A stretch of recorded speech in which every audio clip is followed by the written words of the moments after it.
Hello बच्चों, कैसे हैं आप सब लोग। आई होप कि आप लोग अच्छे होंगे। जैसा कि हमने वीडियो लेक्चर के लास्ट इंट्रोडक्टरी पार्ट में हमने केमिकल रिएक्शन और केमिकल रिएक्शन के टाइप को हमने समझ लिया था और मैंने बहुत सारे टाइप भी आपको बताए थे। ठीक है, वहाँ पर मैंने बताया था addition reaction, decomposition reaction, displacement reaction, as well as मैंने वहाँ पर रेडॉक्स रिएक्शन भी बताया था। आज हम कुछ नए टॉपिक की ओर चलते हैं कि केमिकल रिएक्शन को हम किस तरीके से बैलेंस करेंगे। How can I balance the chemical reaction. हम केमिकल रिएक्शन को बैलेंस कैसे कर सकते हैं। ठीक है, हम लोग देखते हैं हम एक एक करके। तो बैलेंस रिएक्शन होती क्या है, सबसे पहले मैं बताता हूँ आपको। देखो यहाँ पर बैलेंस रिएक्शन, तो बैलेंस रिएक्शन आपकी होती क्या है। बैलेंस रिएक्शन आपकी वो रिएक्शन होती है जिसमें आपका number of atom in product side as well as reactant side equal हो। ठीक है, तो हम क्या बोल सकते हैं, if any chemical reaction, if any chemical reaction number of atom present in reactant side is equal to number of atom present in product side. मतलब आपका क्या मैंने बोला कि नंबर ऑफ एटम आपका एक तो रिएक्टेंट साइड भी प्रेजेंट होना चाहिए, एक साथ साथ आपका क्या प्रेजेंट होना चाहिए, प्रोडक्ट साइड। अगर दोनों के नंबर ऑफ एटम अगर आपके इक्वल होंगे तो वो रिएक्शन आपका क्या होगा बच्चों, बैलेंस रिएक्शन होगा। तो वो रिएक्शन आपका क्या होने वाला है बच्चों, बैलेंस रिएक्शन। जैसा कि मैं एक एग्जांपल लेता हूँ, देखो यहाँ पर समझेंगे example, N2 plus H2 gives what, NH3। तो यहाँ पर अब हम समझते हैं एक एक करके कि यहाँ पर आपका जो नाइट्रोजन है, यहाँ पर नाइट्रोजन के एटम कितने हैं बच्चों, 2, और यहाँ पर नाइट्रोजन के एटम कितने हैं, 1। तो कहाँ पर एटम कम है, सबसे पहले उसको आइडेंटिफाई करते हैं। तो यहाँ पर आपके नाइट्रोजन के एटम कम है, कितने कम है बच्चों, यहाँ पर आपका एक एटम है, यहाँ पर आपका 2 एटम है। अगर मुझे इसको मैं अगर 2 बना लूँ तो कैसे बनाऊंगा, इसको मैं 2 से मल्टीप्लाई कर दूंगा। नाउ यहाँ पर जो हाइड्रोजन का एटम है वो कितने हैं बच्चों, यहाँ पर आपके हाइड्रोजन के एटम है 6 और यहाँ पर हाइड्रोजन के एटम कितने, 2। ठीक है, अब 2 को मुझे अगर 6 बनाना होगा तो किससे मल्टीप्लाई करूंगा, 3 से। Now this is called what, balance reaction. अब हम क्या बोल सकते हैं कि इस रिएक्शन में number of atom present in reactant side is equal to the number of atom present in product side. तो इस रिएक्शन में मैं क्या बोल सकता हूँ, नंबर ऑफ एटम आपके रिएक्टेंट साइड जितने प्रेजेंट है उतने ही आपके कहाँ प्रेजेंट है बच्चों, प्रोडक्ट साइड प्रेजेंट है। तो मैं यहाँ तक आप लोगों को आई होप कि आपको समझ में आ गया होगा कि यहाँ पर नंबर ऑफ एटम इक्वल है। ठीक है, तो यहाँ पर मैं एक और एग्जांपल लेता हूँ, आई होप कि आपको समझ में आएगा। अब आप मुझे बताइएगा कि किस तरीके से आप बोलोगे इस रिएक्शन को बैलेंस है कि नहीं है। ठीक है, तो देखो यहाँ पर मैंने H2 प्लस हाफ O2 और H2O लिया है। क्या हम बोल सकते हैं कि ये रिएक्शन आपकी बैलेंस होगी, नहीं, ये रिएक्शन आपकी बैलेंस नहीं होगी। तो ध्यान रहे बच्चों, इन एनी बैलेंस रिएक्शन, ध्यान रहे, balance reaction can not contain any fractional number as well as common factor. मतलब आपका क्या नहीं होना चाहिए, आपका बैलेंस रिएक्शन आपका फ्रैक्शनल नंबर भी नहीं रखता है और ना ही आपका क्या रखता है बच्चों, कॉमन फैक्टर भी नहीं रखेगा। तो ध्यान रहे कि बैलेंस रिएक्शन आपका कभी भी फ्रैक्शनल नंबर और कॉमन फैक्टर को नहीं रखेगा। तो ये रिएक्शन आपका क्या नहीं होगा बच्चों, बैलेंस रिएक्शन नहीं होगा। क्यों, क्योंकि यहाँ पे आपका क्या आ गया बच्चों, कॉमन फैक्टर आ गया। अब इस कॉमन फैक्टर को अगर मुझे रिमूव करना हो, हटाना हो, तो कॉमन फैक्टर को मैं कैसे हटाऊंगा, मल्टीप्लाई बाय 2। अगर मैं इस रिएक्शन को 2 से मल्टीप्लाई कर दूंगा तो यहाँ पर आपका कॉमन फैक्टर क्या हो जाएगा बेटा, कंप्लीटली हट जाएगा। अब यहाँ पर कॉमन फैक्टर अगर आप कंप्लीटली हटेगा तो रिएक्शन क्या हो जाएगा बच्चों, देखो H2O प्लस यहाँ पर 2 से मल्टीप्लाई करना है 2 से कर दिया, यहाँ पर 2 से मल्टीप्लाई करेंगे तो 2 into half equal to G1 equal to 1, 2 into half equal to 1। Then यहाँ पर क्या आ जाएगा O2 और यहाँ पर क्या आ जाएगा बच्चों 2H2O। Now this reaction is called what, balance reaction. अब इस रिएक्शन को हम क्या बोलेंगे बच्चों, बैलेंस रिएक्शन बोलेंगे। आई होप कि आपको यहाँ तक समझ में आ गया होगा। तो अब मैं नेक्स्ट में चलता हूँ कि आपने ये जो छोटे छोटे रिएक्शन है वो आपने शायद से क्लास 10th में बैलेंस किए होंगे। नाउ अब जो आपको क्लास 11th और क्लास 12th में थोड़े से बड़े इक्वेशन मिलेंगे, उसको बैलेंस करने का तरीका क्या होगा उसको हम सीखते हैं। तो यहाँ पर मैं एक एक करके स्टेप बताऊंगा। तो पहला स्टेप जो होगा बच्चों हमारा, ध्यान से समझेंगे। तो पहला जो हमारा स्टेप होगा बच्चों यहाँ पर कि count the number of atom in product side as well as reactant side. मतलब क्या करेंगे बेटा, यहाँ पर हमको नंबर ऑफ एटम, मतलब नंबर ऑफ एटम हमको काउंट करना पड़ेगा प्रोडक्ट साइड, और साथ साथ आपको कहाँ काउंट करना पड़ेगा, रिएक्टेंट साइड। दोनों साइड आपको नंबर ऑफ एटम काउंट करना पड़ेगा। सबसे पहला स्टेप है वो, चाहे आप क्लास 10th के लिए यूज़ करते हो चाहे क्लास 11th के लिए, ये तो रूल आपको हमेशा लगाना ही पड़ेगा। तभी हमको पता पड़ेगा कि रिएक्शन आपकी बैलेंस है या नहीं है बच्चों।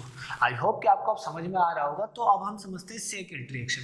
तो सेकेंड में क्या होगा बच्चों, देखते हैं। सेकेंड में हमको करना कि क्या पड़ेगा, फाइंड द कॉम्प्लेक्स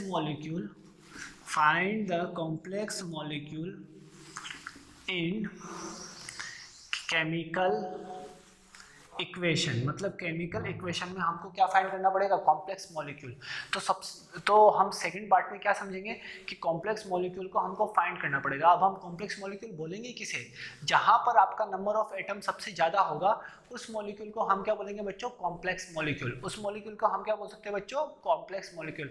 अगर नंबर ऑफ एटम ज्यादा हुआ तो वो आपका कॉम्प्लेक्स मॉलिक्यूल। तो जैसे मैं एग्जाम्पल लेता हूँ, आई होप कि आपको समझ में आ जाएगा। Example, C6H6 plus O2 gives what, CO2 plus H2O।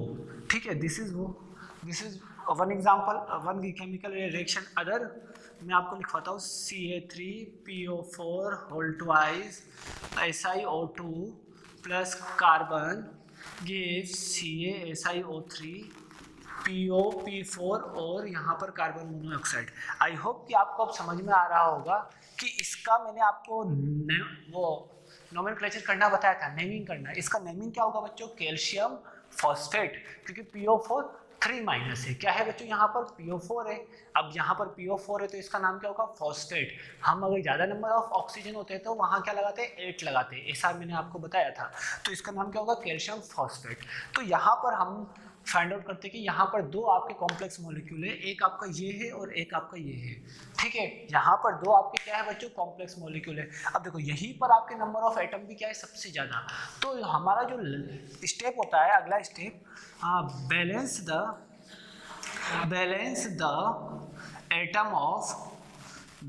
The atom of complex molecule.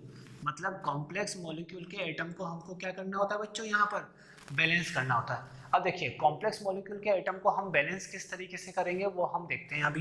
ठीक है, तो यहाँ पर C6H6O2 गिव्स व्हाट, CO2H2O। ठीक है, अब देखिए यहाँ पर कार्बन कितने बच्चों, 6।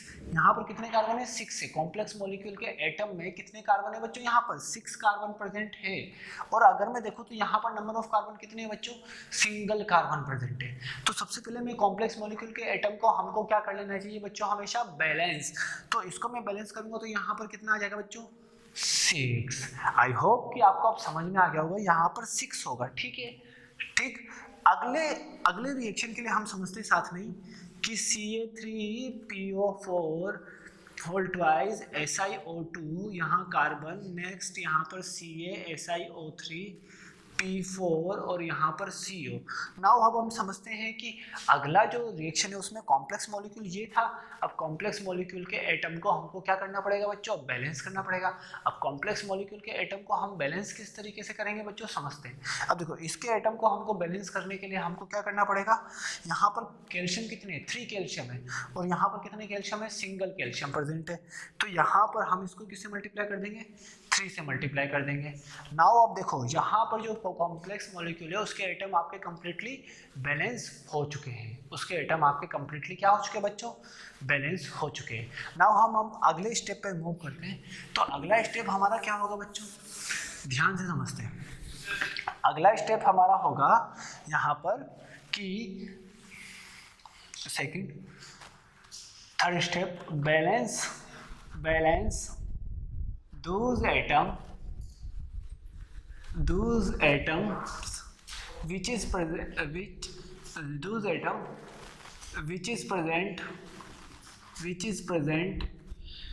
in chemical reaction okay, present in chemical reaction at product side as well as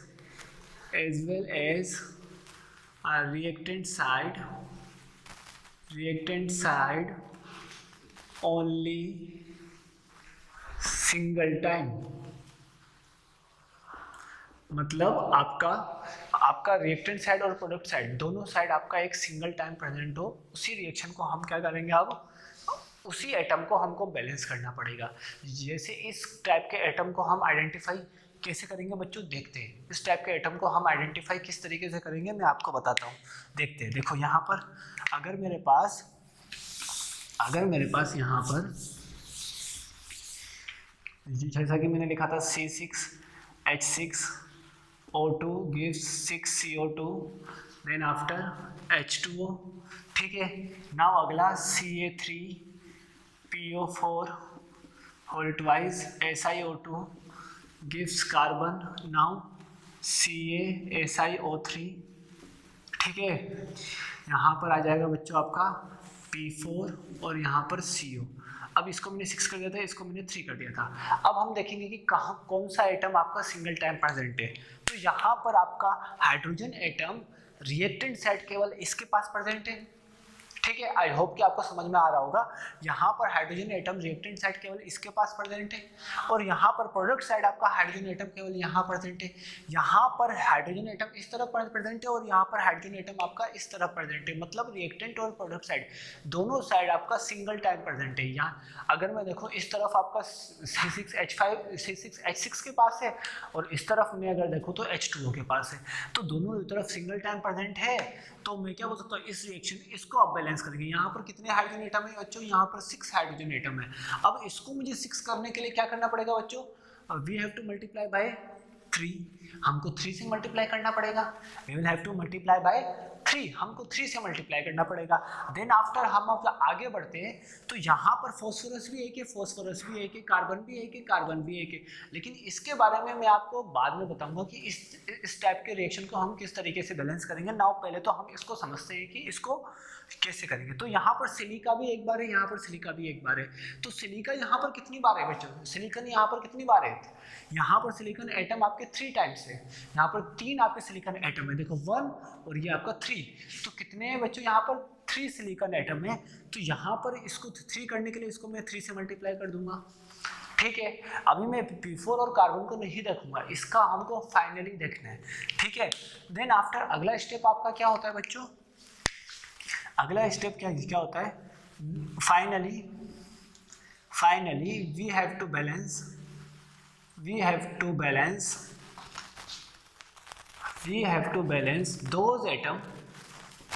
those atom which is present in elementary form, या फिर हम बोल सकते हैं contain only single type of atom। मतलब जिसके पास सिंगल टाइप ऑफ एटम आपका present होगा वही उसी को हम बैलेंस करेंगे। अब देखो यहाँ पर सिंगल टाइप ऑफ एटम की बात करेंगे तो क्या होगा बच्चों, एक में बोल सकता हूँ Cl2, एक में बोल सकता हूँ Br2, एक में बोल सकता हूँ I2। मतलब अगर ये सब होंगे तो यहाँ पर आपके क्या है, सिंगल एटम प्रेजेंट है। यहाँ पर आपके क्लोरीन है तो क्लोरीन में Cl ही प्रेजेंट है। अगर मैं बात करूँ ब्रोमीन तो ब्रोमीन में आपका क्या प्रेजेंट है, Br ही प्रेजेंट है।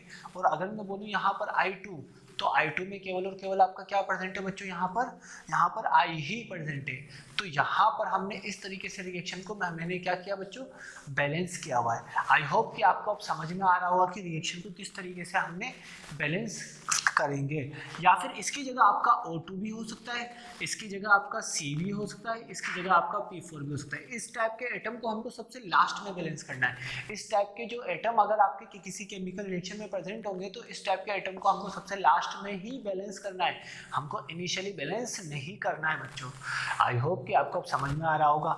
नाउ अब हम इसको बैलेंस कैसे करेंगे बच्चों, देखो C6H6, यहाँ पर O2, यहाँ पर 6CO2 और यहाँ पर 3H2O।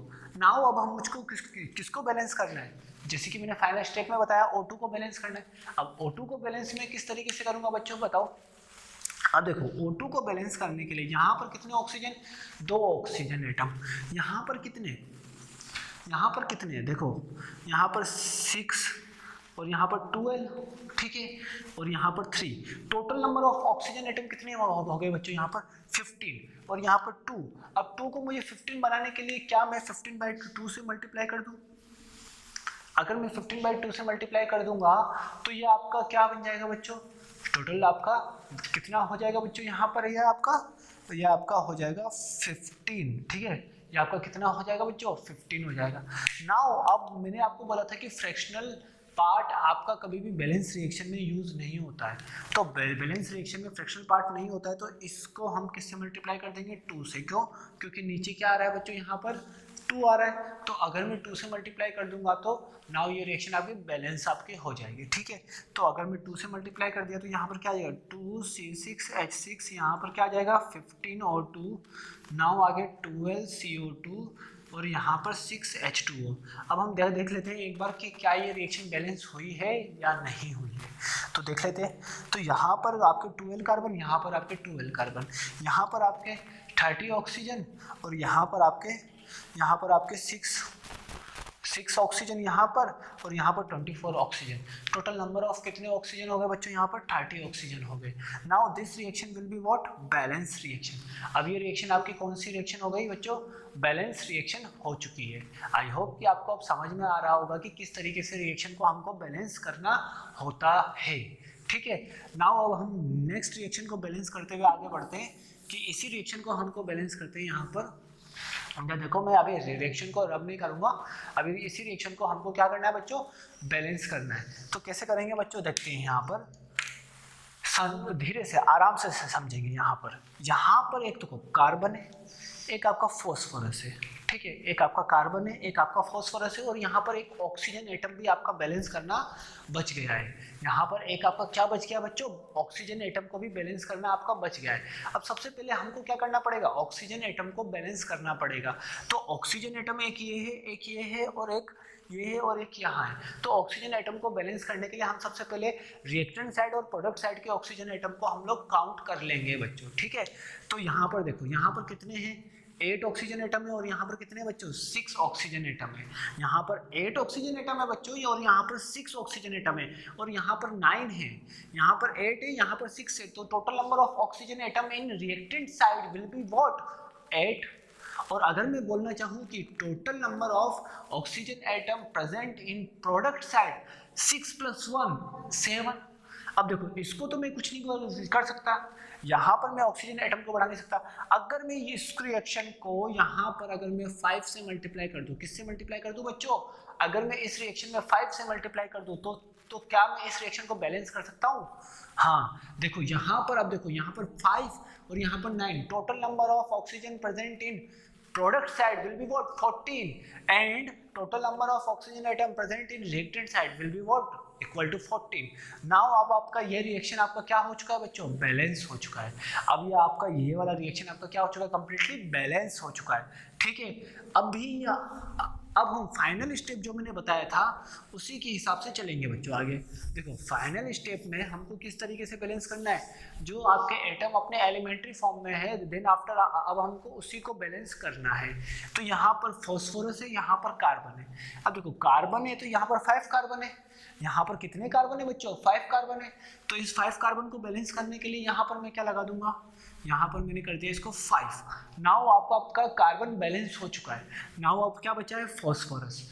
तो फॉस्फोरस को बैलेंस हम किस तरीके से करेंगे, यहाँ पर कितने फॉस्फोरस है, 2 फॉस्फोरस है। यहाँ पर कितने फॉस्फोरस है, 2 फॉस्फोरस है। और यहाँ पर कितने आपके फॉस्फोरस है, 4 है। तो यहाँ पर 2 फॉस्फोरस, यहाँ पर 4 फॉस्फोरस। तो इसको हम बैलेंस किस तरीके से करेंगे, अगर मैं इसको हाफ से मल्टीप्लाई कर दूंगा तो ये आपका बैलेंस हो जाएगा। नाउ अगर फ्रैक्शनल पार्ट है तो इस पूरे रिएक्शन को मुझे किससे मल्टीप्लाई करना पड़ेगा बच्चों, 2 से मल्टीप्लाई करना पड़ेगा। अगर मैं पूरे रिएक्शन को 2 से मल्टीप्लाई करूंगा तो क्या आ जाएगा, 2Ca3PO4 whole twice 6SiO2 10C plus 6CaSiO3 plus P4 plus 10CO. Now this reaction is called what? Balance reaction. अब ये रिएक्शन है वो आपका कौन सा रिएक्शन है, बैलेंस रिएक्शन।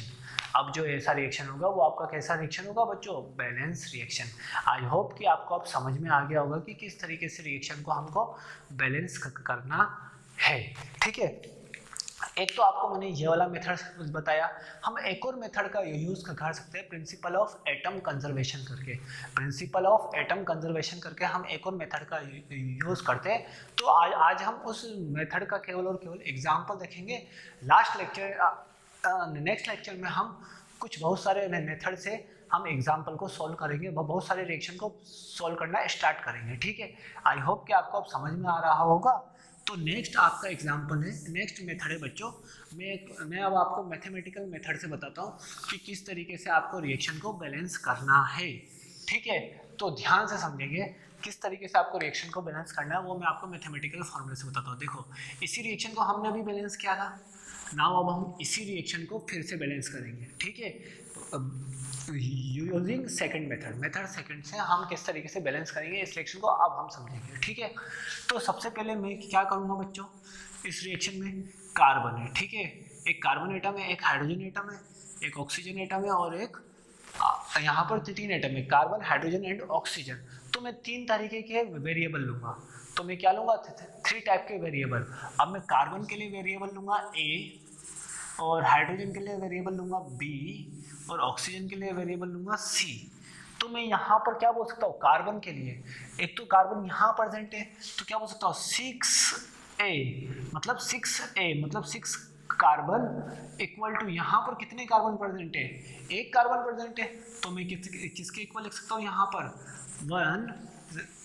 ध्यान से समझना, यहाँ पर इसके वेरिएबल नहीं, यहाँ पर हम डायरेक्टली इसको ले लेंगे A, इसको ले लेंगे B, इसको ले लेंगे C और इसको ले लेंगे D। मतलब हम क्या करेंगे, इसके आगे ABCD को अरेंज कर देंगे इस तरीके से। इस तरीके से मैंने यहाँ पर ABCD को अरेंज कर दिया है बच्चों। ठीक है, नाउ अब हम रिएक्शन को बैलेंस करते हैं। हम वेरिएबल को उसके लिए नहीं लेंगे, हम इसके हिसाब से वेरिएबल लेंगे, क्योंकि हम बैलेंस करने के लिए नंबर आगे लगाते हैं। तो इसी तरीके से हम इसके आगे नंबर को लेंगे। तो सबसे पहले अगर मैं लिखना चाहूँ 4 कार्बन, कार्बन के लिए क्या हो जाएगा बच्चों, 6A इक्वल टू C। ठीक है, मतलब C, ये वाला C। ठीक है, C एटम वो बोलेंगे ना, यहाँ पर 1 होगा, यहाँ पर C है तो इसको क्या बोलेंगे, C एटम। अगर मैं हाइड्रोजन के लिए बोलूँगा तो हाइड्रोजन के लिए क्या हो जाएगा, 6A प्लस 2D। ठीक है, और मैं ऑक्सीजन के लिए बोलूँगा तो ऑक्सीजन के लिए क्या हो जाएगा बच्चों, 2B equal to 2C plus D। Now मैंने अब यहाँ पर कितनी इक्वेशन बना लिए, 3 इक्वेशन। अब 3 इक्वेशन 3 वेरिएबल्स। नाउ अब मैं इस वेरिएबल्स को अगर मैं सोल्व करना चाहूँगा तो सोल्व कर सकता हूँ। तो ये हमारा हो गया फर्स्ट इक्वेशन, अब ये हो गया हमारा इक्वेशन नंबर 2, अब ये हो गया हमारा इक्वेशन नंबर 3। तो यहाँ पर मैं क्या करूँगा, किसी भी एक वेरिएबल को एक कांस्टेंट वैल्यू एज्यूम कर लूँगा। तो मैं यहाँ पर एक काम करता हूँ, यहाँ पर मैं A को 1 एज्यूम कर लेता हूँ। A को मैंने क्या एज्यूम कर लिया बच्चों, 1। अगर मैंने A को 1 एज्यूम कर लिया, नाउ आपका यहाँ पर वैल्यू ऑफ C कितनी आएगी, 6A equal to C। Now C equal to क्या आ जाएगा बच्चों, 6। ये आपका 6 की, यहाँ पर आपके C की वैल्यू आ गई 6। ठीक है, आई होप कि आपको अब समझ में आ रहा होगा। अब यहाँ पर A की वैल्यू आपका एज्यूम क्या हुआ है, तो यहाँ से मैं D की वैल्यू निकाल सकता हूँ। तो क्या होगा, अब यहाँ पर 6A equal to 2D। Now 6 into 1 2 into D, then आपका D इक्वल टू कितना हो जाएगा बच्चों, 3 हो जाएगा। नाउ आपका ये D की वैल्यू आ गई यहाँ पर। ठीक है, अब आपके पास A की वैल्यू, C की वैल्यू, D की वैल्यू आ चुकी है। तो C और D की वैल्यू रखोगे तो आपकी 2B की वैल्यू आ जाएगी। तो इसको मैं 2B इक्वल टू C की वैल्यू 6 और D की वैल्यू 3, टोटल वैल्यू कितनी हो जाएगी बच्चों यहाँ पर 15। नाउ B की वैल्यू आपकी कितनी आ गई बच्चों, 15/2। अब इन्हीं वैल्यू को मैं इस रिएक्शन में रख दूंगा। अब इन्हीं वैल्यू को मैं किस में रख दूंगा बच्चों, इन्हीं रिएक्शन में रख दूंगा, ताकि हमारा रिएक्शन क्या हो जाए बच्चों, बैलेंस हो जाए। तो अब मैं इन्हीं रिएक्शन को, इन्हीं मतलब इक्वेशन को, इन्हीं मतलब वैल्यूज को मैं अगर इस रिएक्शन में रख दूंगा तो आपको क्या हो जाएगा बच्चों, C6H6। A की वैल्यू तो 1 है, ठीक है, C6H6। नाउ यहाँ पर B की वैल्यू कितनी है बच्चों, 15/2। तो यहाँ पर B की वैल्यू 15/2 O2, और यहाँ पर आपके C की वैल्यू कितनी है, C की वैल्यू यहाँ पर 6 है, तो 6 CO2। नाउ यहाँ पर आपके D की वैल्यू कितनी है, 3, तो यहाँ पर क्या हो जाएगा, 3H2O। ठीक है, इस तरीके से मैंने रिएक्शन को बैलेंस कर दिया। नाउ अब फ्रैक्शनल पार्ट नहीं होता है। अब फ्रैक्शनल पार्ट के नीचे क्या है बच्चों, मल्टीप्लाई में 2 है। तो फ्रैक्शनल पार्ट के नीचे मल्टीप्लाई में 2 होगा, तो हम इसको किससे मल्टीप्लाई कर लेंगे बच्चों, 2 से पूरी इक्वेशन को मल्टीप्लाई कर लेंगे, मतलब फ्रैक्शनल पार्ट को हम रिमूव कर देंगे। ठीक है, तो अगर मैं इसको 2 से मल्टीप्लाई कर दूंगा तो यहाँ पर क्या हो जाएगा बच्चों, 2C6H6, यहाँ पर 15O2 और यहाँ पर 12CO2 और यहाँ पर 6H2O। नाउ अब मैं बोल सकता हूँ this reaction will be a balance reaction. आप इस रिएक्शन को चेक कर सकते हो कि जो मैंने पहले तरीके से जो रिएक्शन को बैलेंस किया था उसी तरीके उससे मतलब बैलेंस रिएक्शन इक्वल होगा। ठीक है, now you can check this reaction.